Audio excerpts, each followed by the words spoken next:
అది ముగ్గురు committee వేసుకోమనండి, committee ఇచ్చివ్వండి findings. ఎందుకు తల్లపోతుంది కదా, ఇంకా యాక్సెప్ట్ కమిషన్ వాళ్ళు వీళ్ళు ఎందుకు, వాళ్ళే కదా వేసింది, అతనికే చెప్పాడు. ఏం చెప్పాడు ఆయన? ప్రక్షాళన చేయడానికి శ్యామలరావు గారిని పెట్టాము అక్కడ. ఎన్డీపీ రిపోర్ట్ వస్తుంది, ఎన్డీఆర్ఏ రిపోర్ట్లు వస్తున్నాయి, ఆ రిపోర్టుల ప్రకారము అన్నారు. తర్వాత ఇది ఏకపక్షంగా జరుగుతుంది అని కోర్టుకు వెళ్ళాడు.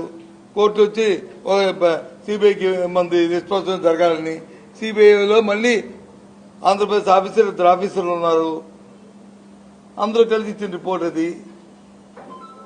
పోయిన రిపోర్ట్లో మీకు అర్థమైన భాష అది, మాకు అర్థమైన భాష ఇది, బహిర్గతం చేసేయండి.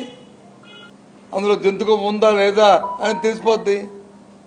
ఆ దేవదేవుడిని ఎందుకు రోజు అది ప్రసాదం తినేటప్పుడు ఇవన్నీ తీసుకొచ్చి మరి గుర్తేస్తారు? చాలా దుర్మార్గం కాదా ఇది?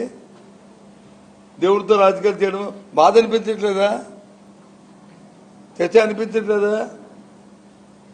మరి తిరిగి పైపెత్తి ప్రవచనాలు మాట్లాడతారు, ఆ దేవుడు వచ్చి చూస్తాడు. మేము చెప్తున్నాం, ఎస్ మీరు చెప్పిన చెప్తున్నాం, ఆ దేవుడు చూస్తాడు, దేవుడు పుట్టుపోనీడు. తప్పు చేస్తే, తప్పు మాట్లాడితే ఇవాళ కాదు రేపైనా దాన్ని శిక్ష అనుభవిస్తారు. చంద్రబాబు నాయుడు గారు, మీ కూటమి సభ్యులు ఆలోచించుకోండి. దేవుడి మీద రాజకీయాలు చేయకండి.